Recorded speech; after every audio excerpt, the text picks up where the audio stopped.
Okay, here's a typical example of an optimization question, and it says that the rectangular microprocessor has to be designed with an area of 25 square millimeters.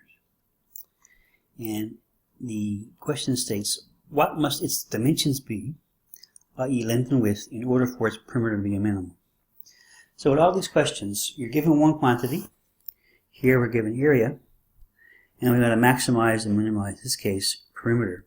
And we're asked to find the dimensions. Okay, so what's length, what's width? I'll quickly get rid of this.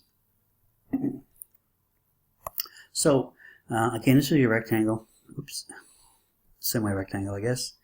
X is your length, and Y is your width. And we know that the area of a rectangle, A, is equal to length times width. And we're given that A, area, is 25.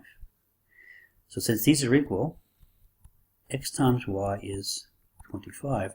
We're going to use this to find out what the perimeter is. And the perimeter of a rectangle is twice the length plus twice the width. And what we really need to do is to get this quantity in terms of one variable only. And this is the key to finding or solving optimization questions. So what I could do is I could solve this for X or Y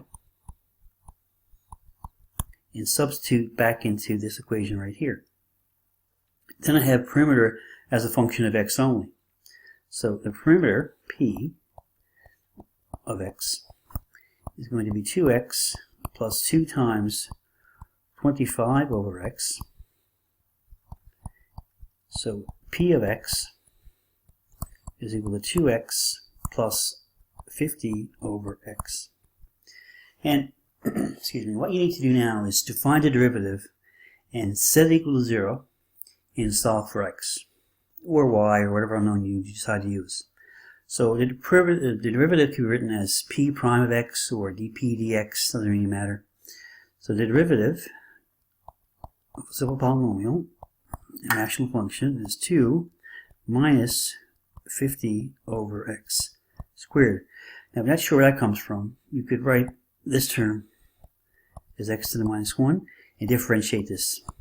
It'd be negative 50 X to the minus 2, which is negative 50 over X squared.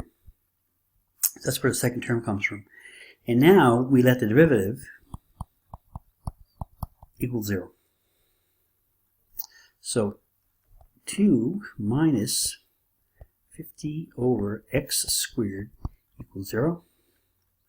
2 is equal to 50 over X squared. 2X squared is equal to 50. X squared is equal to 25. So X is equal to 5. And we're given that, so that's the length. We're given that Y is equal to 25 over X. So Y is going to be equal to 5. So the dimensions are 5 millimeters by 5 millimeters. And that's the answer to the question. You're asked what are the dimensions of that chip.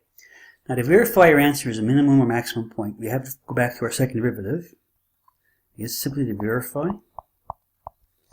And the derivative of this term is simply 100 over X cubed, which is greater than 0 when X is equal to 5. And since it's greater than 0, going back to our second derivative test we saw in curve sketching, for example, we know this has to be a minimum. And we've done the problem.